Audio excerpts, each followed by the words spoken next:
pretty well up until, it fell apart here this last weekend, as it does for many people. And then I did another one, which is fun to do. Um, and a lot of cookies were on the line in that one, but it's a survivor contest. So on day one of the NCAA tournament, you have to pick two winners. Can't use the same teams again, though. So you have to be selective. It's not like you're just, I'll take Florida and Duke on. Right. No, it's not. It's not, because then you're done with Florida and Duke. Right. So you have to pick two winners on day one, two winners on day two, one winner on the first Saturday, and one winner on, and then try to make it to the next weekend. And then same thing, sweet. So you end up eliminating, and the further you get, you find yourself, like I was running into trouble before I got eliminated. Illinois beat Houston because I had already used Illinois in the second round to advance. So it's like that hurt me because it's one less team for me to select. So you want to pick teams to win, but then you hope they get eliminated the next round or two so that you have more options. Yeah. So I did eventually get eliminated because I rolled the dice on Joshua Jefferson playing for Iowa State. He did not. And that was a 10 o'clock game, which was really frustrating. I could have gone safe and take Connecticut, but then I would have found myself getting eliminated this weekend. And like I would have had a chance to pick. I would have had Arizona left. But I wouldn't have gotten a team in the championship. So it's a fun way to do it, right? That's cool, though. Yeah. I've never heard of a Survivor March Madness bracket. Right. And you can buy in if you get eliminated in the first 2 days, but then you have to pick four winners instead of. I don't like. It almost doesn't make sense. I don't like it either. But there were people that bought back in. I mean, there was 159 people in this contest at 20 cookies a pop. So. A lot of cookies that so I hung pretty well. I did last year. First year I did it. I lost on day one when McNeese beat Clemson. But that's what happens. There was one the year before they said was done by the first Sunday. Like didn't even make it to the second weekend. There were so many upsets, so people were getting knocked off. But yeah, so text in 50857 how your bracket is doing, a song associated with that. So it could be success, failure. Not sure yet. I mean, wherever you feel like that song best defines how your brackets have done in March Madness. Which, by the way, can we please stop? And it felt like it was more of a reaction to the first weekend than maybe it is now with the, Cinderella's dead. March Madness isn't the same. March is absolutely positively not broken. It almost comes off as week one of the NFL season, CV, where it's like half the teams, oh gosh, we screwed up in free agency. This guy's a draft bust. Or, man, we're on our way to the Super Bowl. Like there is this massive overreaction to the first weekend always in the NFL, that your team's bad or good, depending on how the results went. And it's the same thing now. As we react to the moment, we react to now. I mean, I've listened to the guy after this program who spends about, 8 hours watching college basketball before March, talk about, the SEC is dead. The SEC had a record number of teams in the tournament a year ago and the national champion, and he pretends as though that didn't even happen. I mean, okay, like if you're smart enough to understand that that's wrong, then great. But unfortunately, he has a large mouthpiece and a large audience. We had a number of sensational games in this NCAA tournament, a number of great highlights, a number of close calls. Sometimes Cinderella doesn't get to put the slipper on, but she certainly forces the issue. I mean, Santa Clara in Kentucky, holy cow, with that game, right? Back and forth, half-court heave to tie it, and then the big dog, Kentucky, advances, right? Like, we're that close to a potential Cinderella, if you will, in Santa Clara in that game. Siena against Duke in the first half, and then even into the second half, pushing the top overall seed Blue Devils. Like, it didn't happen, but it kept you on the edge of your seat. High Point did happen. I mean, how great was that game against Wisconsin? Back and forth, the kid who doesn't make a 2-point basket all year hits a bomb of a three and then gets a layup to win it right before the buzzer, right? Like, so we had a number of sensational games, and you don't have to go back far. You really don't. I mean, St. Peter's in 2022 as a 15 seed made it to the Elite Eight. New Mexico State, Richmond. I'm just reading to you teams that have won in the last now 5 years, including this year in the NCAA tournament. Princeton as a 15 seed went to the Sweet 16. FAU as a 9 seed went to the Final Four, right? And lost at the buzzer in the Final Four. Otherwise would have been playing for national title. San Diego State did play for the national championship that same season after beating FAU as a 5 seed. Yale, Duquesne, Grand Canyon, James Madison, Oakland, New Mexico, Colorado State, Drake, McNeese, High Point, St. Louis, Utah State, VCU. Cinderella ain't dead. I'm sorry. She's not. She's out there. And those are the teams that won. Sometimes, again, you take it to the midnight hour and it just doesn't work out. The slipper doesn't fit. Sometimes it continues on. We don't necessarily need Cinderella to enjoy this. Do you know how much repeat traffic we've gotten in the NCAA tournament? Tennessee just made their 3rd consecutive Elite Eight. Does that bother anybody that they've been really good? That Duke just played in 3 straight Elite Eights. Does that bother anybody? That UConn won 2 national titles, is now back in position to win another one, and only lost last year in an incredible showdown against the eventual champion Florida Gators. Right? That was an awesome game. Michigan has been dancing around this spot for years. Arizona's been an elite basketball team for years. Purdue played into the Final Four and has been a 1 seed before that, and now again plays into the Elite Eight this year. Like, we've had a lot of familiar faces. We're not complaining about it. Why? Because the games have been mostly great. 3 of the 4 games this past weekend were duds. But the opening act of the NCAA tournament delivered as it always does. The idea of needing expansion is a foolish one. It's not needed. It's not necessary. You know, we weren't that long ago in 2023 where we had a 5-6 Elite Eight, a 9-3 Elite Eight, a 5-2, and a 4-3, and the 4 and UConn won the national title. No 1s, no 2s. Was that good? Yeah. Was it better than it was last year when we had 4 1s? Was it better than this year? I struggle to say it was. And we had a lot of Cinderellas dancing. Cinderella, and having a great number of them, doesn't necessarily equal more entertainment. We've had plenty of teams that have played well and have advanced, and we've had a lot of great games in this tournament. Texas felt like they played a great game every game they played in this tournament, starting with NC State to knock them out with a buzzer beater by Mark in that game. And then until they got knocked out at the buzzer by Purdue. It's funny that basketball seems to be the only sport, at least college basketball, seems to be the only sport where we want the Cinderella. We look at the college football playoff, and if there's a group of 5 schools that made it in, get them out. They don't belong there. Right. We don't want to see that. Grouchy, you're right. College basketball, NCAA tournament, we want to see the Cinderella. We want that small school to cheer for, to grab our hearts. UMBC. Right. We want schools like that. It's just kind of funny to me how different we are from sport to sport. Yeah.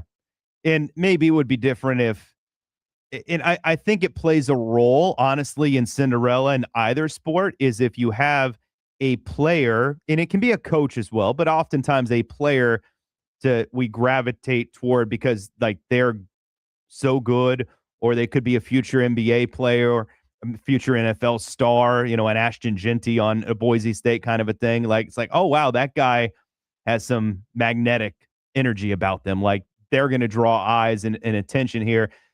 And maybe if a 12 seed or an 11 seed in college football's playoff pulls an upset, we'll get behind that. Where they play we'll get behind that. But we'll probably just as quickly, to your point, want to extinguish them in the next round. But, because they don't have the same talent as some other teams. But an 11 seed isn't necessarily going to be a group of 5 or one of those smaller schools. It could be like, what was Miami? Miami was a 10 in the Elite Eight, and they were a 5 in the Final Four. No, I'm talking about for college football. Oh, football. Miami was a 10. Okay. Both Miamis. Miami was like the Hurricanes in basketball have had great success recently. So, again, like a bottom seed in the college football playoff could be one of those bigger schools. Right. Just based on how the season goes. Right. And look, college basketball, like it really is just the enjoyment of the event and in the games and the competitive nature of them. With Duke eliminated, we've only had one of the last 10 seasons where the number 1 overall seed won the national title. Now, in some of those years, like last year, you know, Auburn was the number 1 overall seed. Nothing wrong with Florida winning it. Florida was the number 1 seed. You know, Duke and Houston in the Final Four with them were right there, right? And sometimes that's the conversation. UConn was the team the year before. They were a dominant team. They won the national title. But sometimes the best team trips up. They fall a little bit short. They lose on a buzzer beater, right? And then we replace them with somebody else. But that's the way the tournament goes. That's the way most tournaments go, frankly. Series, you typically see the best team win, but not always. I mean, we were this close multiple times in the World Series of Toronto winning it. Mm-hmm. And there's probably no argument about the Dodgers being better on paper. Correct. So, there's the idea of somehow needing this thing to expand or Cinderella being dead and a lot of the negative talk around it. And it's fine to have some of the conversation and make some observations, but every year is a little bit different. Last year we got the 4-1s in there for the second time ever. This year we didn't. We have a 3 and a 2 in there. That's the more typical. If you look historically over, Final Fours, is it represents kind of what it looks like this year. That's what they normally will look like. Upsets, we had them. We had them. We didn't have St. Peter's get through to the Elite Eight. That's okay. Not every year is going to produce that moment. We don't expect that every year. But, man, as outstanding of a tournament as you could have. And now we get UConn and Illinois, a rematch from the Elite Eight in 2024, which it was dominated by the Huskies on their way to the national championship there. Michigan and Arizona each made it to the Sweet 16 a year ago and have positioned themselves to be national champions this year. I'm back on the air Thursday, so I'm going to save a lot of the Final Four preview for that show. Baseball season is underway, and I heard KV talking a little bit about the ABS, which is still in the show, the automated balls and strike system. A side note from that, which is really, really fun that nobody's really discussing, but I saw it out there before the year started, that I want to point out the idea of what men lie about in life. And it's coming. It's out there now. The truth will be told, men. And the ABS has forced the truth to be told. You cannot lie any longer. I'll tell you what I'm talking about coming up next here on the Beat of Sports. It's almost like an unwritten rule that when you become a father, you become king of the bad dad jokes. What is Forrest Gump's password? 1 Forrest 1. Are you ready to laugh? We know at least one person is. Here's CB's dad joke of the day. Oh, that's so great. I think you would have liked the joke I told you yesterday. I did not. I listened to it. You didn't like it? No. Oh my God. You are I difficult. love your positivity though, because every time I come in, it's like you would have really liked the joke I told yesterday or that. Yeah. Well, you never stop believing. Don't stop believing. What do you got? All right, let's see. See if you can get me to smirk. What was the first animal in space? Oh, that's timely. Going to space. First animal in space. I have no idea. The cow that jumped over the moon. You don't remember the nursery rhyme? No, I do. I do remember the nursery rhyme. Thank you for the reminder. Nothing? Oh. You're impossible.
50857. You can text in the song that represents your bracket this NCAA tournament. Or hit us up on the stream on YouTube or X. 96.9 game on for that. Mike Tuckin from Marc Daniels, traveling with UCF Baseball. Chris Vasquez, the voice you just heard, as normal on the other side of the glass. This is not a song you want to describe your bracket. No. Although that's probably at this stage in the game where most people sit. You're either mathematically eliminated or have been for a long time with the paper crumpled up in the garbage. Does anyone even print up their brackets anymore, though? You know, that's an old, Yeah. I know, God, this was years ago. I think I was still on open mic back in the day. And Bianchi's bracket was completely busted after the first weekend. Right. And he took his bracket and lit it on fire and threw it in the sink. That was fun. Okay. That's probably not something you should do in the building, but you didn't hear that from me or CV. So ABS now fully in the swing for Major League Baseball. The automated balls and strikes, a chance to challenge the call by the pitcher, the catcher, or the hitter in the course of a baseball game. You get 2 challenges in case you're not up to speed or have not been watching enough, or maybe have only seen highlights of challenges that have happened. If you get your challenge right, you get another one. It's not like you just get one more. You can get many more. The Yankees ended up going 5 for 5 last night in challenges. So if you keep getting them right, you keep getting more of them. If you get the first one wrong and the next one right, you get one more. You do add on if you get one of your initial challenges correct. So it's a pretty good system set up. If it gets the extra innings, you're automatically given another challenge once it gets to extra innings. Mike Trout's been very good at challenging so far. The catchers have done a very good job. You would think they would probably have the best perspective at all being behind the plate, and they have so far delivered. Sal Perez, after the first weekend, was 4 for 4 on his challenges, so that highlights that. There's a story on ESPN.com by Jeff Passan in regards to a lot of the ABS initial stuff. What count is the most popular for a challenge? It feels like it would either be like a 3-2 or something with 2 strikes. You are correct. 2-2 count, 27 challenges. Believe it or not, first pitch of an at-bat has 25 challenges. No count yet. Why? I would assume. I mean, unless you want to get ahead. Unless it's blatant. Yeah, but that's been right up there. 1-1 count falls next with 22. So they're all very high and very close. 3-2 count to what you said, 19. So 2 strike counts definitely right at the top of the list. And then 0-1, 2-1, 1-2, all the way down to 3-0 count has 3 challenges, which, you know, he didn't go into detail, but I would assume maybe the batter wants to walk and thought the ball was outside. You're going to take or maybe vice versa. It is a walk and you want to make sure it's a strike. So that's how they've been distributed so far. Inning distribution's interesting. Which inning has the most ABS, at least through the weekend? What inning? Yes. Let's go 6th. It is 6th. Boom. 6th with 26, 7th with 25, 9th with 24, 8th with 20. So as you would imagine, later innings, you're going to hold it for maybe pivotal moments. You know, every manager's handled this a little bit differently and who they are going to probably give more leverage to, you know, when these opportunities arise. You're going to take into account where the game is, what the score is, what the count is, who the batter is, right? You don't want necessarily a 9th hitter wasting it as opposed to Aaron Judge, who, by the way, is the only player to challenge and then later hit a home run after winning his challenge. That's the only guy so far to do that. There have been a number of like big moments where guys have won challenges through the first weekend, but then didn't deliver with the extra opportunity, but at least they earned the extra opportunity through the system. The system itself is really cool to watch too, by the way. Like the way it presents itself, it's very quick. It's like tennis and that boom, it pops up and we see it and you're kind of like, yep. And by the way, for the record, like umpires are either right on it or just barely missing. Like there's only been a few like bad misses. I think there was 4 total through the first weekend that were considered to be bad misses. Everything else was like literally. What is considered a bad miss? I believe they were talking about like more than 2 inches off. Okay. Like again, depends on maybe who you're following, but because I know most are millimeters one way or the other. Because I know the Yankees were getting upset at all the low strike calls Yeah. last night. And Mhm. I mean, there was one that was, they said less than a tenth of an inch. Yes. Or something like that. Like, you Yes. can't be mad at the ump for that. No, Like- no, that's kind of the big picture. Is it's great that it's there. It can correct these things, but it's not like the umpires, for the most part, are very far off one way or the other. And if nothing else, it presents the opportunity when they miss one that is an egregious miss, you have a chance to correct it. You know, no different than when we introduced instant replay into football. Like, that was in basketball even. Like, that was the big thing, I think, initially for all of us is, let's not just miss it. Like, oh, wow, I can't believe they missed that fumble, or I can't believe they called that out of bounds. He was obvious. Like, let's fix the obvious. Now we've gotten into the nitty gritty of years later. We're studying everything, but that was the initial. Let's just at least make sure nothing terrible happens where an official just completely misses on something. Right. So we've landed in that space. But an offshoot of this, which is really, really fun, and I remember reading about it before the season starts, is they have to have the accurate strike zone for hitters, which is specifically dialed into each hitter based on their height. And if you think about dating profiles, if there's something that women lie about, it's their weight or age. And if there's something men lie about, it is their height. Every man wants to be taller because every woman wants a taller man, in theory, right? There's exceptions. We know that. Yeah. But in theory, that's the way it goes. 225 out of 430 baseball hitters were affected by the ABS. And I don't mean positively. 225 out of 430, more than half saw their height decrease by at least an inch. At least an inch. More than half, 52%. 6 players saw their height decrease by 3 inches. Now, here's what hurts.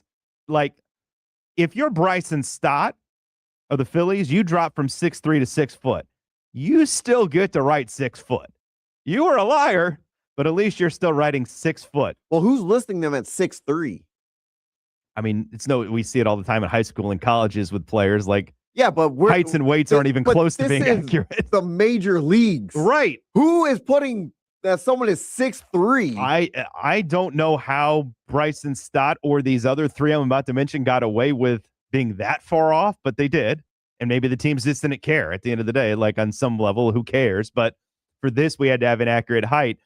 The ones that are hilarious, though, because it's sort of sad for them. Gavin Lux, now with the Rays, Dodgers, and Reds previous, went from 6'2" to 5'11". Bo Naylor from 6 foot to 5'9", and Connor Wong from 6'1" to 5'10". That hurts because you ain't 6 feet tall anymore. That one hurts. That's going to leave a mark. That's going to leave a mark. You don't get to start it with a 6. Like, there's a line of demarcation there that I think we all sort of recognize. A lot of you 5'10", 5'11" people out there know what I'm talking about. I think They tell people you're 6 feet tall. Aaron Judge's height was corrected, wasn't it? I would have to look individually. I did not see. And then what about guys like Jose Altuve, who are already like, what, 5'8", 5'9"? I don't know about Altuve. I wish I could tell you every player. I didn't have the time to look up every player. Yeah, I don't know if Altuve didn't drop 3 inches, so at least we know he's not 5'3". It's not Muggsy Bogues out there. God, and he was fighting for every inch, right? Respectfully. Believe me, I'm short too. I'm 5'7". Like, literally, you can measure me. I swear I'm not lying. 5'7". I'm 6'1". Yeah. You sure? Are you sure? You're not 5'11"? I get to have the 6 in front of my name. You're not spiking your hair up to add No. an extra couple inches there, CV? I used to spike my hair in high school. I believe it. Yeah. I believe it. I could see that. Mm-hmm. That's when you were 6'3". Yeah. But this is my favorite, like, fallout of this is that these 4 guys in particular, like, went from, 3 of them from 6 foot something to 5 foot something. That hurts. And I'm sure there were guys that went from 6 foot to 5'11", but I don't have a list of those guys. Right. Man. All right. Yeah. So, as you're watching, keep in mind, we actually have accurate heights now for a change. Accurate heights. We can't get a wingspan right, right, or arm length right in football. That gets measured 8 times, and it's always different, but we got the heights right for Well, baseball. I don't understand why are we running a 40 at the combine and then running a 40 at the pro day. Because you do it on your own turf, and I don't know. Some guys don't do it at the combine anymore, and they do it at their pro day. You're not in pads. You're not wearing a helmet. What does I know. Well, this is a completely different offshoot now, CV. This is just you getting up on your anti-combine horse and riding it. and pro day? 50857, text in, what is the song that accurately describes your bracket? Are you busted? Are you a loser, baby? Or do you win no matter what? Whatever song you find that identifies that. Marc Daniels will join us next. I don't know if he's in Happy Valley or on his way to Happy Valley this morning, but we'll find out next here on the Beat of Sports.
Utah, Texas, Kansas, Oklahoma. From somewhere else in the country, let's welcome the host of the Beat of Sports as a guest on his own show. Here's Marc Daniels. Beat of Sports, FM 96.9, The Game, AM 740. Mike Tuck in for Marc Daniels, Chris Vasquez, and Mark is somewhere. I don't know that he's in Happy Valley yet, but let's find out. Marc Daniels, good morning. Good morning, Mike. I'm actually back in Philadelphia where I was last week. No kidding. Or what, 2 weeks ago or Okay. a week and a half ago. Well, it's a stop on the way to State College. So flew from Orlando to Philly, where it's a gorgeous day, 65, 66 degrees in Philly. And Nice. then a little bit, we'll take an hour-long flight up to State College. Mm-hmm. Where tomorrow's game at UCF and Penn State in baseball is looking at 90% chance of rain. Oh, outstanding. So got me real excited. So, but the highlight of my morning traveling, Mike, and as you know, I mean, you can appreciate this. The guy that walks up with confidence at 6 o'clock to get the fast food Chinese food, that guy is a veteran traveler. He understands what's going to happen to his stomach, and he's not afraid. But when he says, "You kidding? Orange chicken and lo mein at 6?" I'm all in. Wow. Yeah. It's funny though.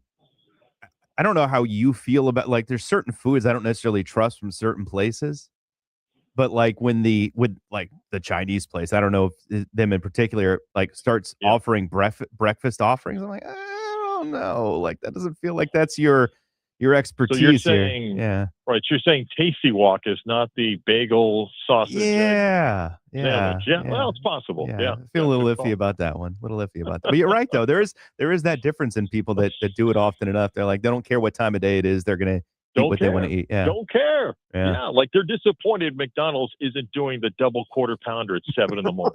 Right. Why are you serving breakfast? Yeah. Right. They want all in on that. Yeah. Yeah.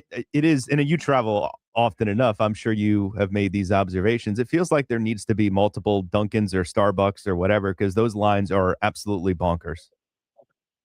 Yeah. Philly's pretty good about having an abundance of them. I mean, I'm looking at a Dunkin' right now. Right. Yeah. Right. But, when you go through the gates, I've been to Philly often enough because my best friend lives up. You go to TSA. There's a Dunkin'. That's right. Yeah. So well stocked. Yeah. Oh man. Let's see. Where do I want to begin here? I have adored the NCAA tournament to this point. I feel like there's always great storylines, and we might want to find things to pick apart with each and every year. But like this year, it was the lack of Cinderella, which I sort of like mock because there were Cinderellas. Maybe Cinderella didn't hang around as long this year as you're accustomed to her hanging around, but they were present. And it wasn't that long ago, just a few seasons back, where we ended up with nothing but Cinderellas in a Final Four. So I'm not so sure what people are complaining about when they find things to complain about here. Well, first off, all the data backs up that the higher the seeds, the bigger the TV audience. I think we love Cinderella the first 2 days because people have fun with brackets. But the TV numbers will show you that the FAU, San Diego State, Miami Final Four was one of the lowest rated Final Fours we ever had. Right. And we're going to get a really good number for this Final Four because you've got Michigan, Arizona, and then you've got UConn on the other side. And if you get a UConn versus either one, you get a really good rated game. So, Cinderella's nice, I think, for people that love 12-5s. If you get a 13 or 14, I think it's fun. It busts up brackets, but the data backs it up that, you don't really watch a lot of that stuff. And then, the funny thing is, like, Mike, how many people watched Santa Clara this year? Right? Right. But Santa Clara is good. Yes. And they're tough out. But people are like, well, they're not a Cinderella because they're not a 14 seed. Well, how much Cinderella? I mean, how much Santa Clara ball did you know either way? So, it's a thing that I accepted long ago about the tournament. Everybody becomes a basketball expert after not watching college basketball the entire season. So, but that's okay. The same idea, though, in a different plane of like, oh, this is the right way to do it. We have a new champion or success stories, and this is the right way to do it. some of the fallout, with Duke losing. Well, they're starting 3 freshmen. So is Arizona. Like, Michigan has 5 transfers. If you want to say, oh, you got to be home built like UConn. Michigan has 5 transfers in their starting lineup. And Illinois is the most European team in college basketball by design. Right. Underwood said, we're going to invest in scouting in Europe, and I want to identify players that sign pro contracts when they're 16 or 17, played against elite competition. That's the makeup of their team. UConn has some veteran guys that have been in the program. So each team comes with a different storyline on how to get there. There's no perfect way, even in this portal world.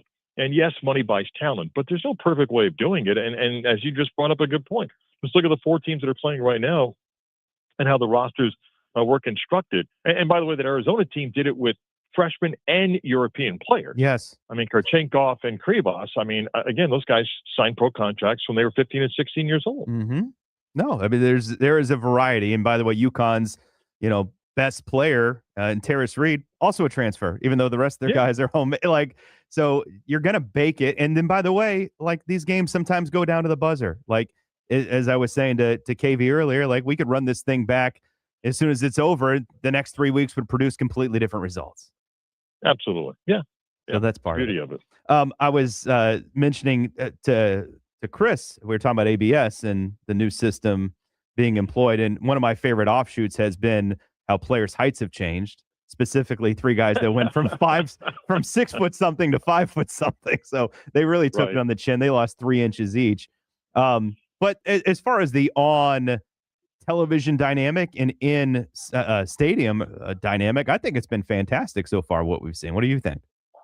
Yeah, anytime technology invades our world, we're slow to react to it, and then we'll catch up. I mean, I am one for years that has been critical of the Sunday night broadcast on ESPN, which no longer exists, because I thought that they just focused on broadcasting to guys who played Major League Baseball and wanted to look cool and put all the graphics that no one understands on the screen.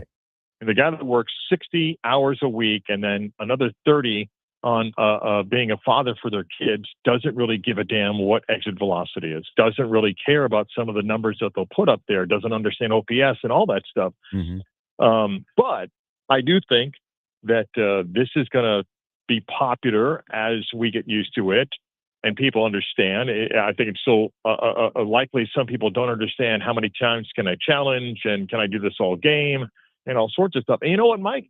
I think it'll make umps better. And that's the objective of it, is that we want the call to be correct, and we have the technology to do it. Some guys are getting called out right now, and they're either going to get better or they're not going to be umps that much longer. However, I will defend umpires, because you know the numbers, overwhelmingly correct. Mm-hmm. We're not talking like they get 75% of calls. This is like mid-90s to upper 90% of getting calls right. Right. And even when they miss, it's millimeters. Millimeters. Oh, yeah. Yeah. Like sometimes, and the data is there. You can go find somebody and go, wow, they're 93%. And you take a look at their average margin of miss, and it is like less than an inch. Yeah. So it's not like Eric Gregg back, when you 18 inches on the outside. Reception tonight for the Magic at home will be what? Well, I think most people who go to Magic games are part of that loyal group that they love their team. So my guess is they'll probably still get, a warm reception. There'll be a few boos here and there. And look, I think the Magic fan base has every right to be frustrated with a lot of things, frustrated with the last basketball game, frustrated with coaching, frustrated with another, what appears to be lost year where injuries played a major factor. Mike, I've lived in this town a long time. Mm-hmm. Magic fans have had too many seasons that were meaningless because they were tanking, didn't have a roster. And then when you get a roster, and then when management says, now we're in it to win it, and you have a year filled with injuries, disappointment, they have a right to be very angry. And then when your basketball team looks disinterested and not engaged in a game that meant so much, you got a right to be angry. And it's not a defense of where they are. It's just some of the guys that are playing key minutes shouldn't be playing key minutes, but because of injuries, they are, and that's an equalizer. I forget what. Oh no, it was the Kings game. I mean the Pacers game. I'm sorry, the Pacers game. Mm-hmm. Okay, take away the players that the Magic didn't have, and they're not that much better than the Pacers. Even that team that have lost all those games, when you take out, 2-3 starters, and you're asking role guys or barely NBA guys to start playing significant minutes. So I think all that's made for an angry pot. And right now, this team, to me, doesn't look like they care. Is it because they don't want to play for the coach anymore? Maybe. Is it because they're tired of a long season? Maybe. But that's part of the job. And as I talked about it yesterday, I mean, everybody is up for evaluation. That includes the guy that's in charge of the team. That includes the coach, and it also includes the makeup of this roster. It's a bad spot to be in because the noise around them, even though Boston beat Charlotte, with each of the night, the Heat and Magic are the two most inconsistent teams the last couple of weeks. Even Philly's played better basketball right now. Right. Yeah. Well, they've gotten healthier too. That helps them a little bit. But right. Yeah. Absolutely. We might be talking a month from now, like ownership being center stage, because a lot of big decisions that, unfortunately, incomplete evaluations complicate this. But that it is what it is. That's what they're going to have to do. Which, by the way, and I brought this up yesterday, and please respond as well. If ownership decides to make a change at the president GM spot, is that coming with instructions that we're not breaking up the team, or is it coming with instructions? It's up to you to decide what's the best mix, because that's also part of it. It's not just change the coach. If you're going to change the president GM, does that person come in and get to do their own evaluation and go, hey, I need to bust this up? Or does ownership say, no, we're not doing that because we're committed to these guys? That's also going to be fascinating if the Magic go that direction as well. I think if it's not open-ended, they're failing as an ownership group. It has to. I agree 100%. If you're going to have a new set of eyes, then let the new set of eyes, do their job. Otherwise, what are we doing? And be prepared for the answer that person gives you. Right. Which, but that's part of it because you're in it to win it, supposedly. Yeah. All right, real quick before I let you go, your old friend Gus Malzahn is now part of the College Football Playoff Committee. I said earlier, sort of mockingly, like I compared the initial set of college football playoff rankings to the AP coaching rank or AP and coaching rankings 2 days earlier. It's almost the same thing. We're acting as though we're splitting an atom here. It's great to have somebody of Gus's expertise and Jeff Tedford on that committee, but let's not pretend like it is calculus here. It's more like basic algebra. No, and I don't mean this as a criticism to Gus. Again, I've said this before. Gus is a good man. He was good to me, for what I needed. It just didn't work out at UCF, and this, I think Gus will love this, being around it. Gus is going to bring a little bit of what he brought to UCF, which was sometimes a positive, but sometimes not. His perception is going to be that it is a different game in the SEC. And he's not going to break those habits. He's going to believe that if you had to go play at Starkville on a Saturday night, it's tougher than these other places. That doesn't mean he didn't respect, UCF and the Big 12. It's just Gus used a lot of that. Like in the SEC, it was this and this. I'm just telling you, the committee's added someone that comes with SEC background. I'm not saying bias, SEC background, that are going to add that to the mix. And I think when you look at committee members sometimes and try to figure out where they might be leaning towards, and I think the committee tries to get a balance there. But Gus is a guy that clearly, in my view, is going to believe that, if you got to go to Columbia and you got to go to Starkville, even if they're under 500, you don't understand what a Saturday night is versus going to some of these other places. And that's just because of his background. And even though Gus had to go coach in Manhattan, Kansas, and out in Lubbock, I just think he's going to have that kind of strong SEC perception. Ideally, though, that's what a committee is. It's diversity, and much like the AP is, right? It's diversity all over the country and different opinions. And I think the committee, for all the criticism they get, I think they do try to find a balance of saying, okay, who's the G6 guy that can bring some balance? Who's the former this or that brings some balance? Because I think they know that this is what they're getting. I mean, I don't think that's shocking to anybody, what they're getting with Gus. It's the same thing when Terry Mahajer was on that committee. He brought a different perspective. Now, he coached at Kansas, but he brought a different perspective, for example, of understanding what was the Big 12 and what it was to go to Manhattan, Kansas on a Saturday night or to go to those places. And if you find that balance, then that's fine. There's no perfect way to make a committee. Very good. An hour from Philly to State College? Yeah, it's not one of the. I mean, it's one of the 50, or actually, I think it's like 45 seater, not Oh, a so charter, small, yeah. but a smaller flight. So yeah, Throwing a dart just takes an hour. yeah. Last time I'm pretty sure. Yeah, last time I was at State College is the Blake Bortles led victory over Penn State. Oh, And, wow. so it's been 2013 season last time. Wow. Very cool. Yeah, been a while. Enjoy the All trip. right, guys. Thank you, man. See you guys. See you, Mark. Marc Daniels will be on the call tomorrow night, we hope, on time. And hopefully not interrupted with the rain expected in State College as the Knights take on Penn State. Baseball with these fun little one-off in the middle of the week schedule. So he'll be on the air tomorrow. Then I'll be back on Thursday as they're traveling back. What do we got? Oh, we got Matt Murschel. Matt Murschel coming up. UCF spring practice getting underway. Also want to get his thoughts on the committee and Gus joining it as well. Don't go anywhere. The Beat of Sports here on FM 96.9 The Game.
This segment is presented by Bowegan's Beer Company. Green inside. Let's tackle the latest news from UCF and around the world of college football with the Orlando Sentinel's very own Matt Murchell. Give him the Heisman now. Hit up Matt on Twitter at OS Matt Murchell. Mike Tuckin from Marc Daniels, Beat of Sports, FM 96.9 The Game, AM 740, online streaming on YouTube, 96.9 Game on. Matt Murchell live from UCF spring football practice. Was the grass dewy this morning, Matt? Yeah, it was. It was actually when we first came out here, it was a little bit after 8. The DJ who was getting things warmed up had Primus going on, and the 17-year-old version of me was like rocking out right before practice started. So yeah, no, it's good. It's an overcast day here, but UCF has hit the practice field. They're getting close to wrapping up their first practice of spring. Got a chance to see a limited amount of action. With some of the new players, they got 47 new players on the roster, so it's an opportunity to check those guys out and see, who's maybe gonna make a difference or step up this next year. But being the first practice, it's very limited to what they're able to do. I love that in college athletics in general, we can have a school like Indiana who Kurt Signetti's kicking a kid out of practice for wearing gold cleats. And then at many others, we have DJs getting things started in the morning. Well, hey, that just seems, I get the hype music aspect of it. I think it's important for players to get pumped up, when they get on the field. You could tell these guys were definitely pumped. They arrived early at practice. I saw Frost come across from his office. Everybody seems to be a little extra pep in the step today. You spent months now being in the weight rooms, working out, getting yourself ready. Now you're actually on the field. You get a chance to do this. And I think, any advantage you can have, whether it's a DJ or whether it's gold cleats, I think players are willing to jump on it. Well, you mentioned 40-plus new transfers, none bigger than the quarterback position. Getting into a college football playoff last year and that experience has to help. What is your take on what that situation is now for UCF? Well, I think it's going to be interesting. You look at Alonzo Burnett, who comes in, or the third who comes in here, is their top transfer piece. He's basically the foundation of their offseason, transfer class. And he's a guy who had coming off a stellar career, was voted, Sun Belt, offensive player of the year.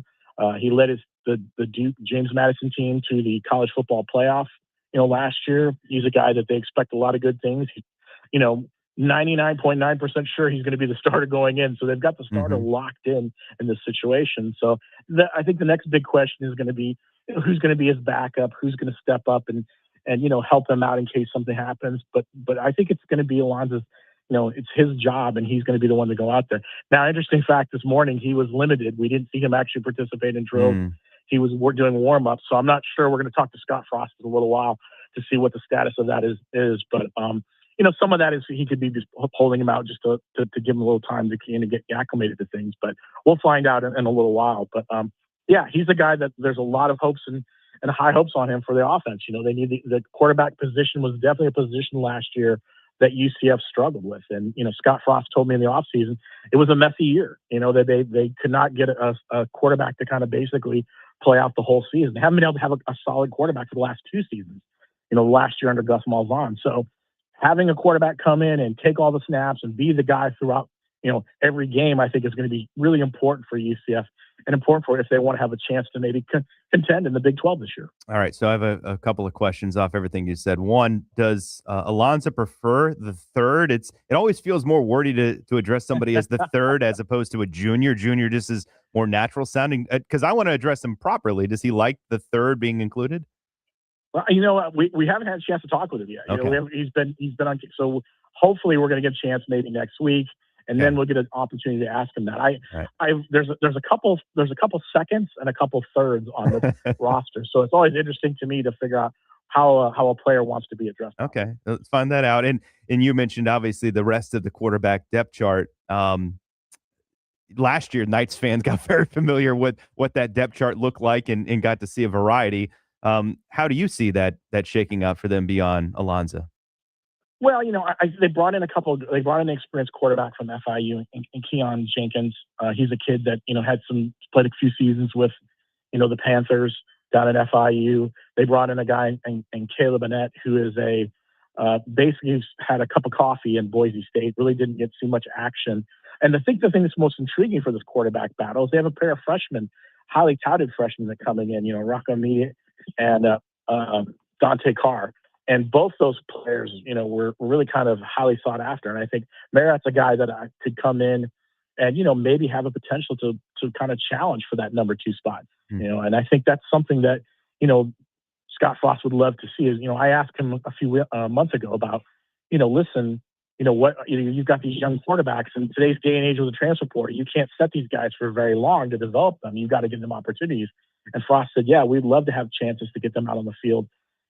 Obviously, if that happens, that would mean they lost their starter. But I mean, maybe if it's a blowout game, or maybe if they have an opportunity to different sets, they can send them out there. So they'd like to have a chance to maybe see some of the young guys get some snaps as well. Malachi Lawrence is going to hear his name called in the NFL draft pretty early, and there's a lot of people with high hopes for the defensive end. So how do the Knights go about replacing him?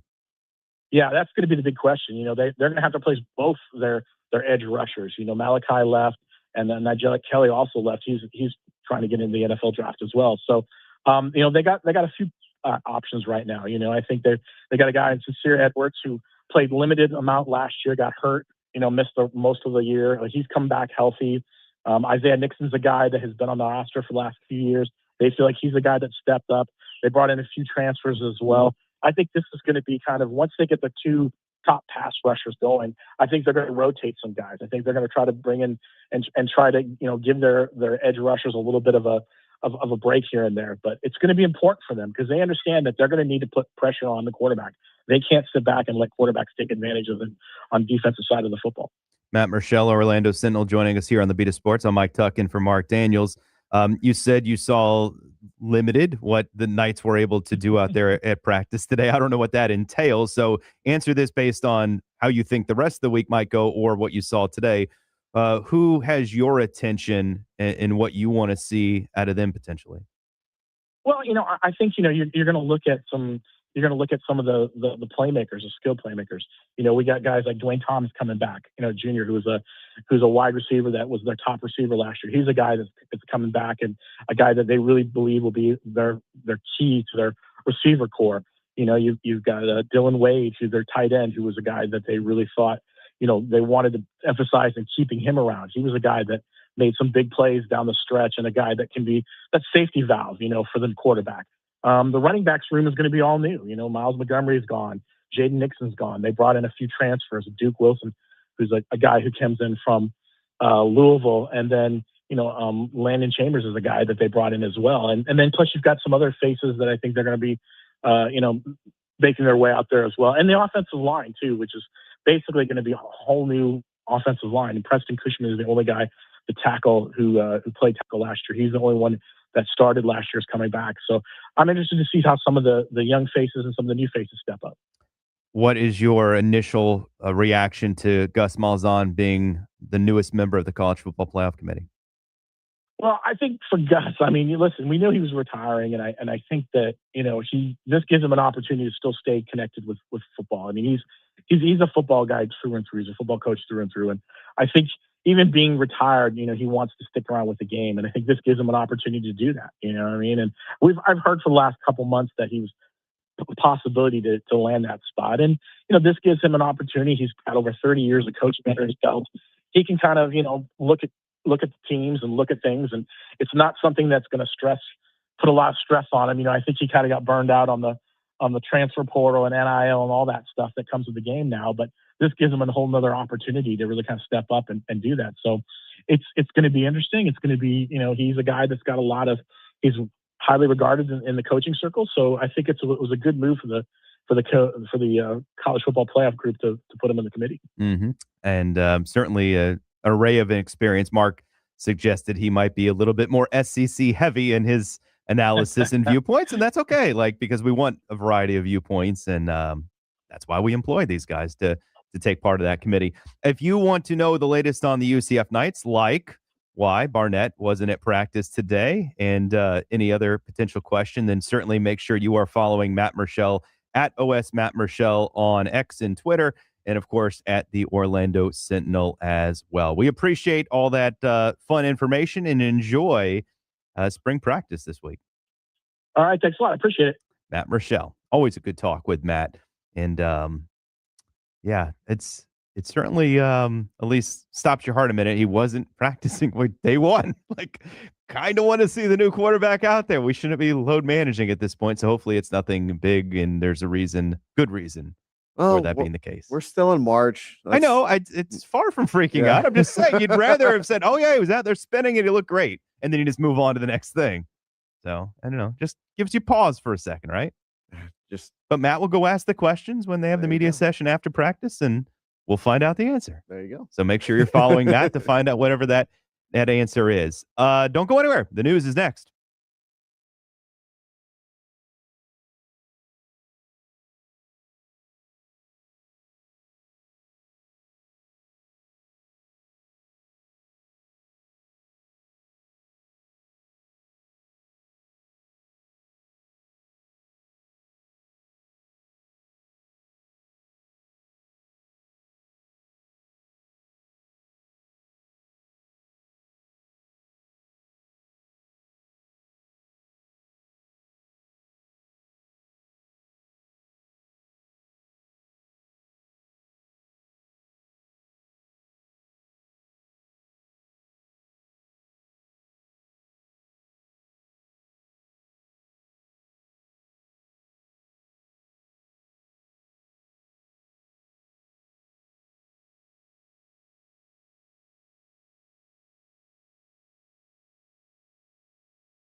Let's really do the news. Yes.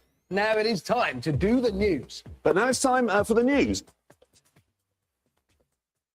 It is time for the news. It is 11 o'clock, WYGM Orlando, WJRR, HD2 Cocoa Beach, FM 96.9 The Game, and AM 740, Orlando sports leader Mike Tuck with Chris Vasquez. And I was literally, for the extra pause there, reading what is breaking news. Not that it's going to shatter your lives or anything like that, but Olivier Rioux, all 7 foot 12 of him, or however tall he is. He's a I tall. believe tall, 7'12" would be 8. Yeah, foot. I know. That's why I was saying that jokingly. He's a tall glass of water. He is entering the transfer portal. So he did have a dunk in the NCAA tournament opening round. Put that on the highlight reel. And, Yep. All right. And so if you want to work with a guy who is extraordinarily tall, he could be coming to a school near He's you also got a soon. dunk in the NCAA tournament on his resume. So yeah, and you're going to get a lot of that over the next, few weeks, guys entering the portal, which again, like, not the best thing, not the worst thing. Like, you look at every team that's advancing, they're checkered with the guys that have been in the portal and are making contributions to their new school. It's just a sign of the times. Let's highlight a couple things real quick. First of all, I laughed out loud at this yesterday, CV. I promised you some football stuff. The Baltimore Ravens had something to say. Of course. Oh, wow. I saw this too. I literally was laughing. I was walking, by the way, got a new dog. I was walking, so I have two dogs now, and walking both dogs yesterday. And I'm reading this, and I'm laughing out loud. They attributed the reaction to the Max Crosby non-trade as a slow news day. Slow news cycle. Like, what? He's arguably one of the top 5 defenders in the league. You were traded for him, and then you backed out of the trade. That would have made news on a busy news day, not a slow news day.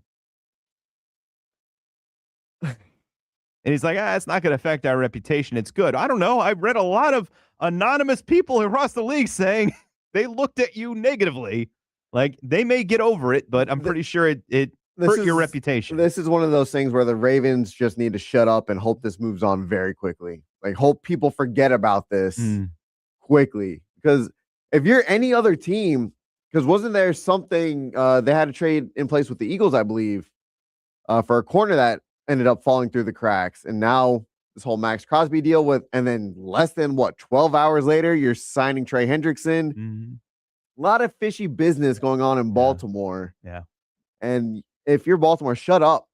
Yeah. Eric DaCosta, shut up. Not what I would attribute to a slow news cycle, but that's kind of like been commonplace for a number. Blame the media. It's the media's fault that the Max Crosby deal fell apart, right?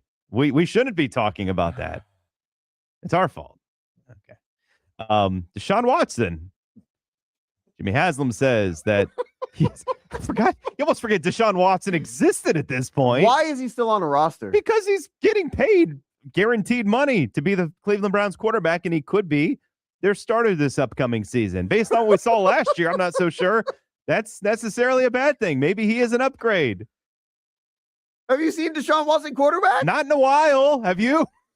Not in a while. Last time I did, I don't know if he could beat out Dylan Gabriel or Shador Sanders. Well, that's where they're at right now. He's on the roster, and he's going to be given a chance to compete for the starting job. By the way, if you invested in a number 12 Shador Sanders jersey, well, you can sell it on eBay now because you have to go buy number 2. You'll have to pay someone to take that jersey from you. I don't know. There's a lot of obsessed Shador fans. Maybe they'll view it as a keepsake. But if you love him, and there's a lot of people that do, you got to go buy number 2. He's back to his college number. When you're a number 2, 5th round pick, you don't get to necessarily choose your number, and so he didn't get to have his number. DeAndre Carter did, and now he's back to number 2. Let's hope he's not a number 2. He's always been this upcoming season. This is a weird one, right? Devontae Adams, the Rams openly admitting, we discussed trading him. I can appreciate Sean McVay, not kind of keeping secrets from his players. Like, hey, Devontae, we've been fielding calls. We were thinking about trading you. At least you kind of know where you're standing, and You're not going to be blindsided if you get traded. Hmm. I can appreciate that. Do you think he asked him if he's bit anybody recently? We're just trying to make sure we're consistent in our wide receiver room. Have you taken a bite out of anybody recently, Devontae? Are you shouting slurs or Yeah. anti-Semitic comments? I mean, the AJ Brown Rams sort of like rumor that, well, I'm sure it's not even a rumor. I mean, it's probably a fact based on the fact that what Puka's been doing in his offseason, and now they're saying Devontae potentially being moved. On some level, you got to respect the Rams. Like, hey, it didn't work. We're gonna do whatever we need to do to make it work next year. Yeah, we're not just running it back, even though they were awesome last year. The Rams are very well run. And yeah, I like Sean McVay a lot. I do think going back to Puka, he's got the ability to become the highest paid wide receiver in the NFL. Mm-hmm. And he just continues to shoot himself in the foot for no reason either. Like everything he's doing is he's bringing all on himself. Like, dude. And every person's story is different, right? I read a great story at The Athletic about Randy Moss's. It was really more about his journey to his pro day that he had at Marshall. There was a lot on that day in particular that was in the story, but a lot of it was just backstory about Randy Moss that I'm old enough to be very well aware of with his story. But like there wasn't a whole lot of like this with Puka, like as somebody who, again, is draft crazy. Like he got hurt when he was at Washington, and that was the reason he transferred to BYU. There wasn't like littered with, he's a little bit of a risky business kind of a guy. It was just, no, he was hurt and transferred and had success at BYU. And it's one of those things where the fame is getting to him. Young men, and sometimes you let the money and the riches and the attention that comes with it. You hope he gets that figured out. Brandon Ayuk, that seems like a super twisted story when John Lynch says it's fair to say at the season ends that he won't play for us anymore, and now ownership's like, maybe he will. What? What are we doing? I think they realize that maybe they could try and maximize whatever compensation they can try and get for him by saying, we're not gonna get rid of him. He's making so much money though, and with the injury and like. That's the only thing I could think of when I saw that. I mean, I'm saying this as fairly as possible. Even if he has value, and he might still have football value, it's just injury dependent, probably. You're probably looking at a 7th round pick. I mean, he's not even rehabbing properly. I know. I don't know why the Niners are dragging this out. I don't know why the conflict of statement. I'm pretty sure Shanahan probably falls in line with Lynch here. Yeah, and it seems like the ownership group's like, we cut the check. He's still an employee here. That I don't know. I don't know either. That one struck me as odd. Anthony Richardson might be staying in Indianapolis. Well, he's still there now. He hasn't been traded yet, so I suppose that's a possibility. He's not going to be a quarterback anywhere. He's just not good. He's not good. He might need to be their quarterback to start the season. Yeah. Depending on Daniel Jones' recovery. You might want to have him throw the ball less than 5 times a game until Daniel Jones gets healthy. Well, you want him running, but he might need to come out of the game for some rest. So I guess there's that as well. Just run Wildcat 30, 45 times a game. Well, I mean, the whole initial conversation about who might be, it was Kevin O'Connell. I really likes him in Minnesota, but they brought in Kyler Murray. So I can't imagine that as a thought now because he'd be third team. Well, I mean, the Vikings have 4. Although Trey Lance, I guess, went that route too. So who knows? Well, the Vikings have 4 quarterbacks on their roster right now. Yeah, the other 2 aren't relevant to me. I don't even know who they are without looking it up. They brought back Carson Wentz. Oh, that's right. They did bring in Wentz. You're right. I forgot about that. And then I think the other one's Sam Hosmer. Yeah. That one you can. Yeah. But not too worried about Sam Hosmer. You bring back. If Hosmer's playing, the Vikings aren't doing very well this next season. You bring back Carson Wentz. You bring in Kyler Murray. You still have J.J. McCarthy under contract. Mm-hmm. I didn't understand the bringing back Carson Wentz. Yeah.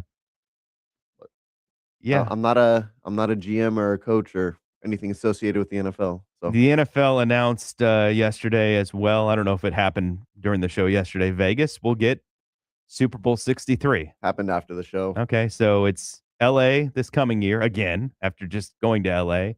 Then Atlanta. Hey, East Coast, hello. Yeah. But inside. And then Vegas again. So inside. So if you enjoyed outside this last year, well, we're back to inside the next 3. Okay. Yeah. I got That's fine. I like, obviously Vegas is a destination. These are all very comfortable cities for hosting Yep. Super Bowls. Yep. More so than the Bay Area, honestly, for Right. their setup. So, yeah, no, Vegas it is. Back to Vegas for Super Bowl 63. So, again, if you're taking notes, LA, Atlanta, Vegas, the next three. Yep. The NFL has announced. Magic in action tonight. They'll take on the Phoenix Suns. Hopefully with a little better effort than the last time we saw them. That is the news. A lot of reaction, as there's going to be when a team loses a game the way that Duke lost to UConn over the weekend. I am here to, I guess, defend John Shire because I feel it's necessary based on some of the things that I've heard and read in regards to the coaching element of the way Duke lost that game. 50857. It is our Double Shot Tuesday as well. How are your brackets doing? Perhaps you had Duke and your bracket has now fallen apart. Pick a song that represents where your bracket's at right now. Maybe you have Michigan or Arizona cutting down the nets, or UConn or Illinois, and you're feeling really good right now. You can text that in as well. 50857 or the Beat of Sports next.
It's the Beat of Sports on FM 96.9 The Game and AM 740, online and streaming at 969thegame.com. YouTube stream up as well, 96.9 Game on.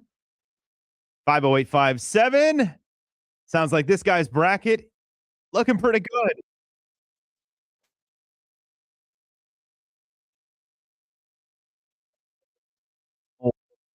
The season, especially if you are lucky enough to have your team celebrating the championship. So congrats to you, good sir, if that's where you're sitting today. Maybe you've already clinched or are on the verge of clinching.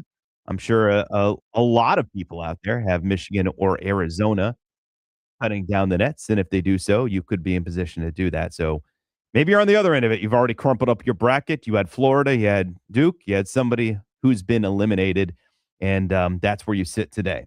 So obviously, it is Tuesday, my first day in this week, but I did want to provide my reaction to what was the game of the weekend in the NCAA tournament. The other three games turned into blowouts, and the Duke-UConn game turned into a classic and a memory for ages and eons, and that's how this tournament works, especially with what the final shot was for the Huskies. I find it ridiculous, frankly, the reaction of many who suggest that somehow this loss boiled down to a coaching error by Jon Scheyer. And this is not a normal thing for me to do, because we're entitled to be wrong about things, and we just are voicing our opinions. But I heard this yesterday in the car, and I would say that Colin Cowherd could not be more wrong about the following. And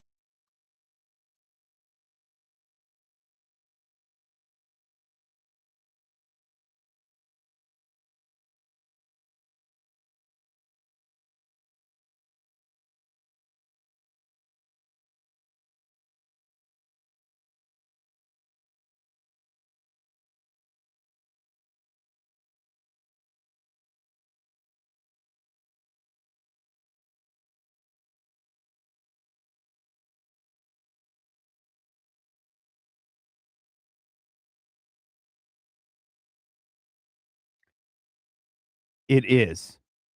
And the idea was, and it wasn't played there, so I don't know if KV edited it a little bit differently, but he goes on to suggest that call a timeout. So I'll insert that part, because that part in particular is the part that threw me for a loop. Call a timeout. Where's the coach to call? When did you want him to call the timeout exactly?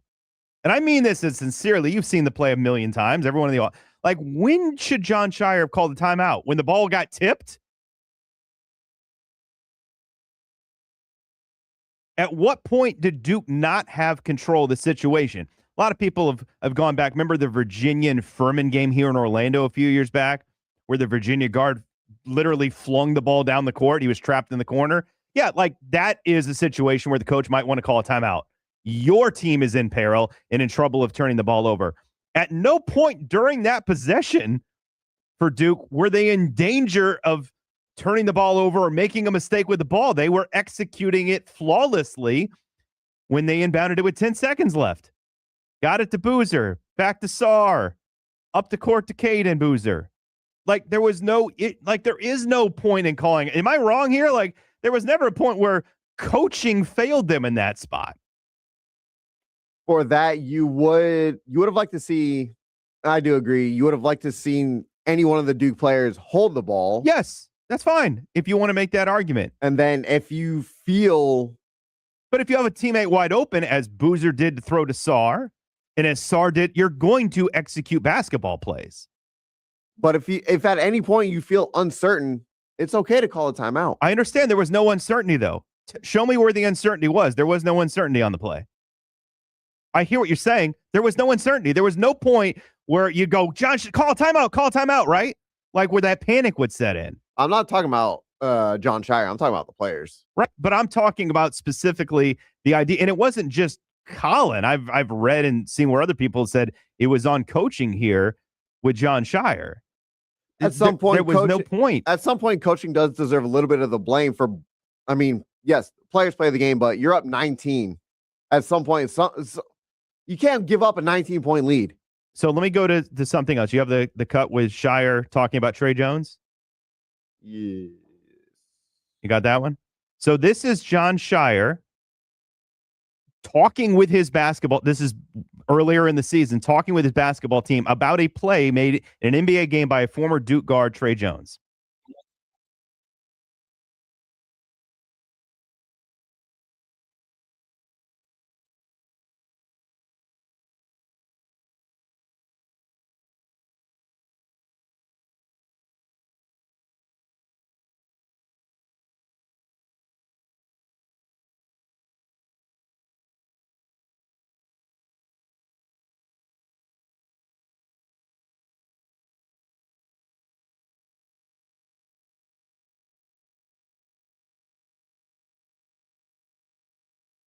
Without the visual, it's a missed free throw. Seconds left in the game. Trey Jones tracks it down the corner, gets trapped, and realizes I'm about to fall out of bounds. They don't have any timeouts. And basically, what I'm showing you or trying to show you here is John Shire's preparing his teams for all different circumstances. It's not the same circumstance, but hey, what do we do if you're throw the ball high in the air? And that's what Jones did before fall. Just throw it high. It's 2 seconds left. The clock ran out before it hit the ground, right?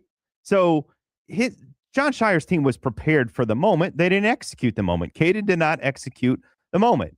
He had two options, right? Hold the ball or make a better, safer pass if you're going to.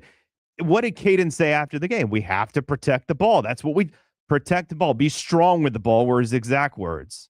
He wasn't. It's not a coaching thing. It was a player mistake. I'm not coming down on Caden, but we have to acknowledge that's where the error was. He got it over one of the defenders, just not over the second. If he has it an inch higher, the game's over. Because Connecticut, frankly, they double teamed at that point and left two guys wide open.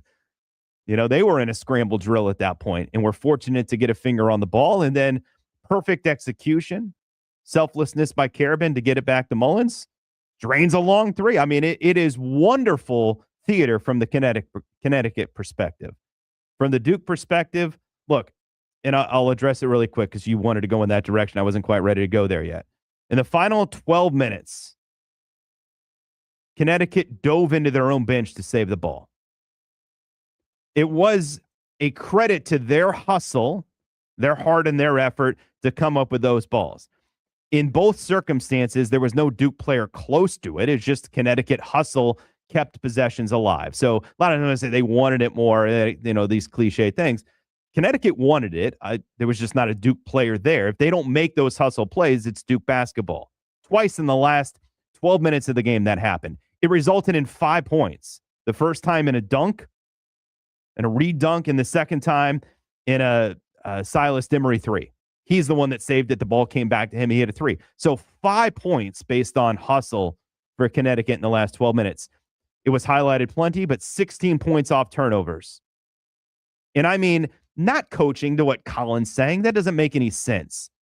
Duke called a timeout, just to highlight the last one. They call a timeout after Connecticut cuts it down, right? They go to Cam Boozer. He dribbles it like off his foot.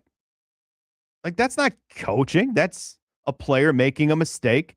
It ends up going the other way. Carabin hits a three to make it a 1-point game. The next time they go down, Cam Boozer executes, scores a basket. Duke goes up by 3 again, right? So that's just a careless play by a player losing the ball. No different than Caden on the final play, right? So and several of those turnovers resulted. I thought the swing in the game was when they got to the under 4. So at 4:28, Evans misses a layup. Isaiah Evans misses a layup. He's right there. He just misses it. Doesn't execute the play. Good play set up.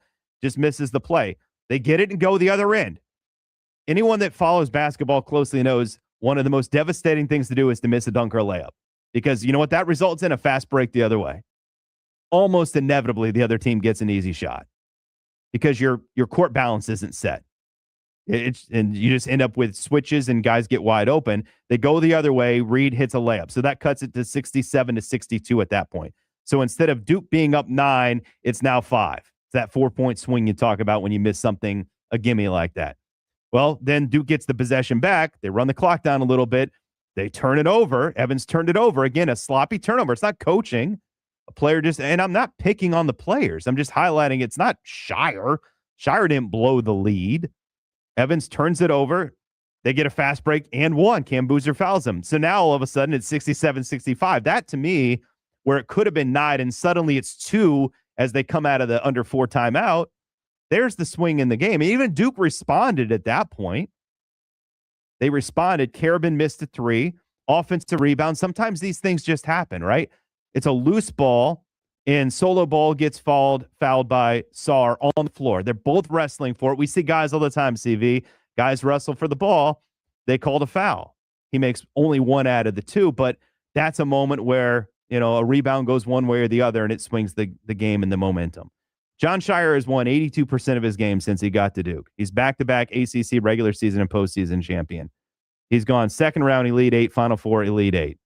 He's had the number 1 recruiting class the last 3 years consecutive, including this year coming up. In his first 2 seasons, he was the number 1 recruiting class, the number 2 recruiting class. They lost games this year, CV.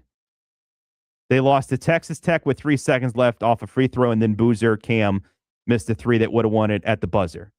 They lost to North Carolina on a last-second 3, a buzzer-beating 3. Up by 12. Yes, and they were led by double digits in all those games. Now that's got to speak to a little bit of coaching. You blown double digit. Now I'll play this next clip for you, and I know we're over, but I want to play it because I played it on the bridge earlier. Here is yesterday, Coach Shire addressing double-digit leads.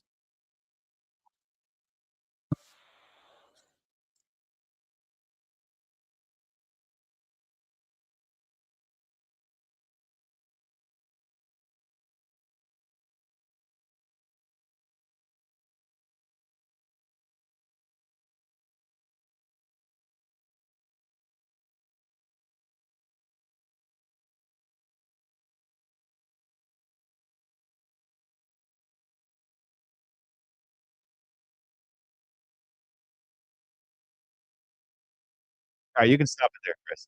But you get the idea. And it was from the I misspoke. It's from earlier in the season when they lost to North Carolina with a double-digit lead. They've been good enough to be in position to be up double digits in all games. They were poor enough against Siena and St. John's in this tournament to be down double digits and have to come back to win, right? Like sometimes the ball's not going to bounce your way. And just one last thing, like on Shire. When again, I'm saying this a little bit as a Duke fan. I'm not mad at him. I'm not mad at the team. It's disappointing. It's horrifying. It's, as Coach K said, you don't sleep at night. Last year against Houston was even worse.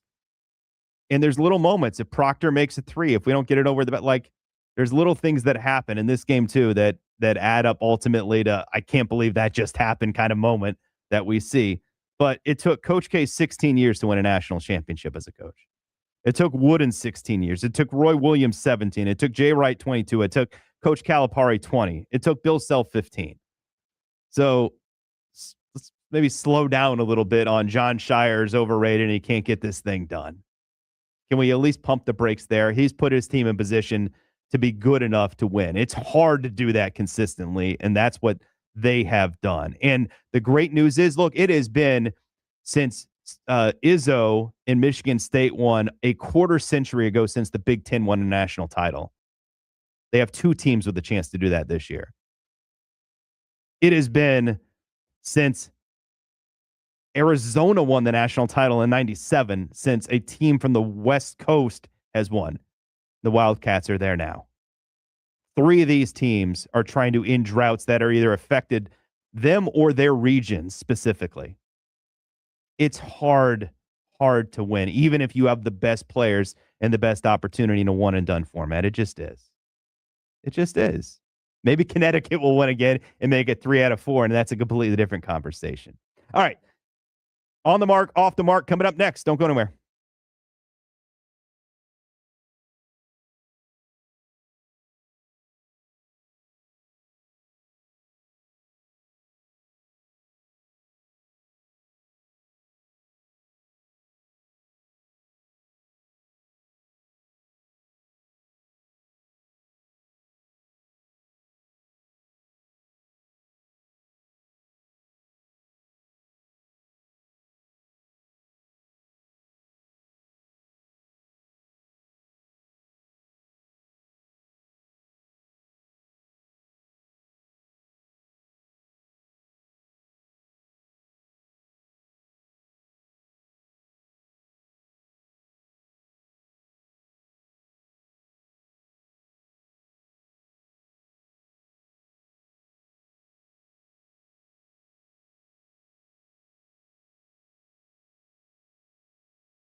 It's a Tuesday staple on the beat of sports. On the mark, off the mark. Presented by Bowegan's Beer Company. Bowegan's, recrafting perceptions.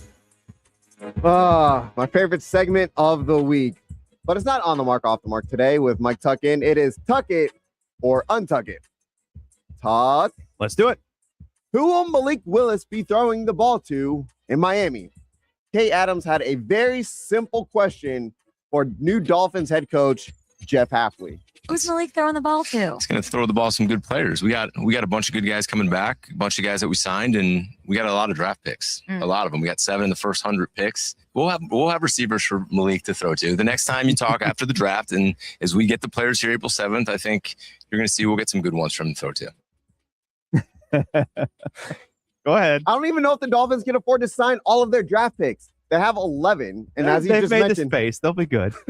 They made the they have space. over 40 players signed to minimum wage deals. Not all those guys are going to be on the team. I'm just being real. They're not all going to be on the team. They have over $175 million tied up in dead cap, so don't really have a lot of money to work with. If I said that Malik Willis, John Eric Sullivan, and Jeff Hafley are all spot fillers and will not be long-term solutions for the Miami Dolphins, would you tuck it or untuck it? That is a juicy question. Not the way I thought you were going to take that. I would say percentages wise, I would say tuck it. Sometimes you are the sacrificial lamb in a rebuild, and it's potentially that for all of these guys that in 2 years, if it doesn't get right, someone else will be brought in to get it right. Can you just I still don't understand it. Can you explain again the Malik Willis signing? They believe it. Doesn't make sense. They literally I'm just reading it in the last 20 minutes. They're speaking to the media and they said he's our guy. They believe he's the guy. It's not like, hey, he's a bridge. He's not a bridge is what they said. So I'm just telling you what they're But then why relaying. get rid of the weapons? Well, they got rid of Jalen Waddle. I don't know what else. And Tyreek Hill. And they got rid of Minka Fitzpatrick. Tyreek Hill was gone before they ever signed Malik Willis. But he's got essentially no one to throw to. No.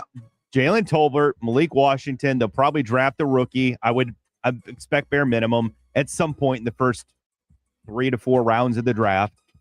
It doesn't have to be figured out tomorrow. We know that they're not going to be very good.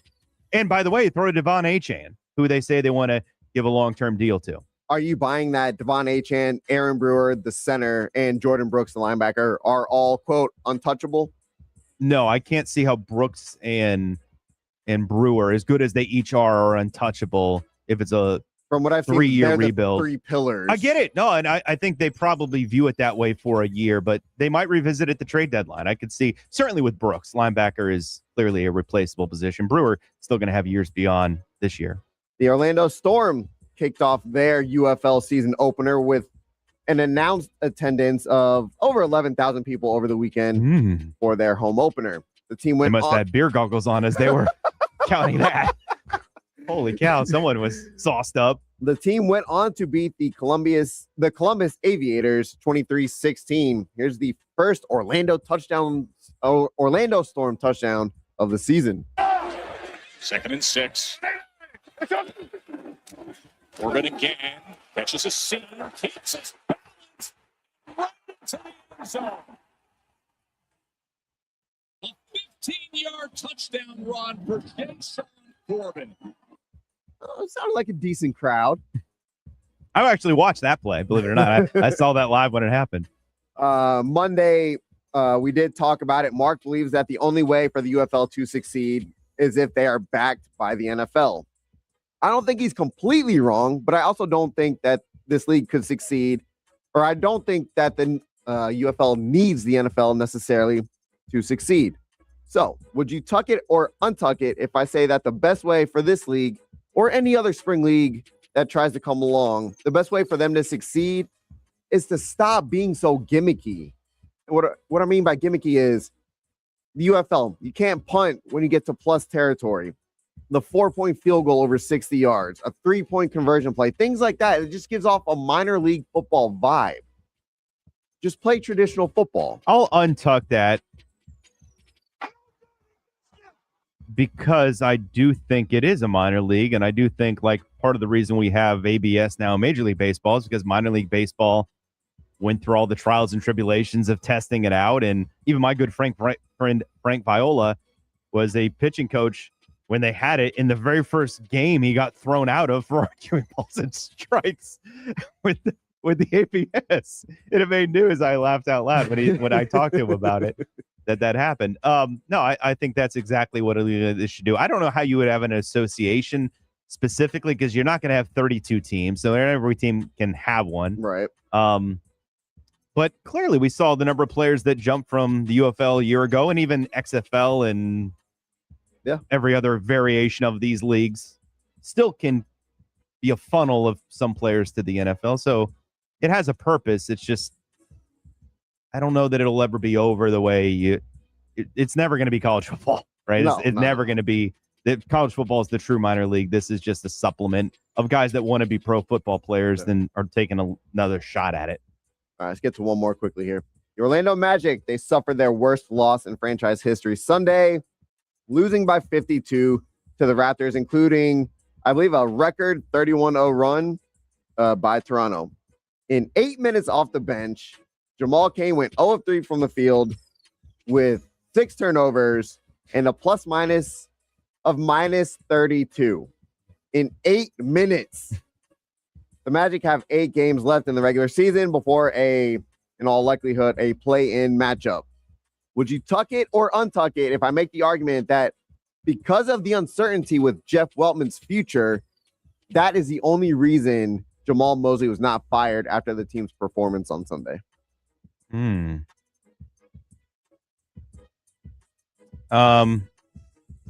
I'll untuck that. I'll just present the argument the way you said. If you felt like Jeff Weltman was looking at this, hey, if I'm going to stay in this job next year, I got to make sure this year is successful. You'd maybe be more apt to throw the Hail Mary, pull the plug, Mike Malone style in Denver a year ago. All right, let's try something because this ain't working, and I don't want Jamal Mosley to be the reason I'm unemployed next year. Do you think they make a change if this loss happened earlier in the season? I mean, they could have made the change a lot of times if we're being real. There have been a lot of points in this season. A 52-point loss, and a honestly, 31-0 run. In the last couple of weeks, CV, and I mean this sincerely, and I agree. I mean, like Kravitz, I've heard in the afternoon say this, like there have been moments where you thought, all right, in the news cycle today, it's going to be Magic fire Jamal Mosley. They have had those moments that we have seen across the league has resulted in firings. And I wouldn't rule it out yet, even though he's survived a lot of these. I mean, maybe he's a cat and he's already used up 8 lives. Maybe. Tuck it or untuck it. All right. That was fun. Notes and quotes to wrap things up next.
gossip, trends, and off-the-wall stories. Trends. That's the craziest thing I ever heard. Before we get out of here today, this from a little bit earlier in an affidavit, Tiger Woods admits he was looking at his phone and changing a radio station the time of his afternoon wreck. His eyes appeared bloodshot and glassy, and pupils appeared extremely dilated, according to that affidavit. Probably just could have kept that to yourself. Well, I mean, it's out there now. I'm pretty sure when your car's upside down, something went wrong. That's usually not a good thing when your car ends up the wrong way. That is correct. Mark is on the road for UCF baseball. They are playing Penn State tomorrow. Mark will be back on the air tomorrow, probably doing rain dances to keep the rain away for their game tomorrow night. I will be back on the air on Thursday as Mark travels back here to beautiful Central Florida. Magic in action tonight. I'm very curious what the initial crowd reaction is. If it's let bygones be bygones or some of that lingers. If they don't play well, it's definitely going to linger. I know that. I know that much for sure. CV, appreciate the hard work today. Always, Tuck. Appreciate you. Back on Thursday, we'll look ahead to the Final Four, Easter weekend, and so much more. Thank you guys for listening today. The Herd with Colin Cowherd is coming your way next. And then In the Zone with Kravitz and Bianchi at 3 o'clock. Have a great day.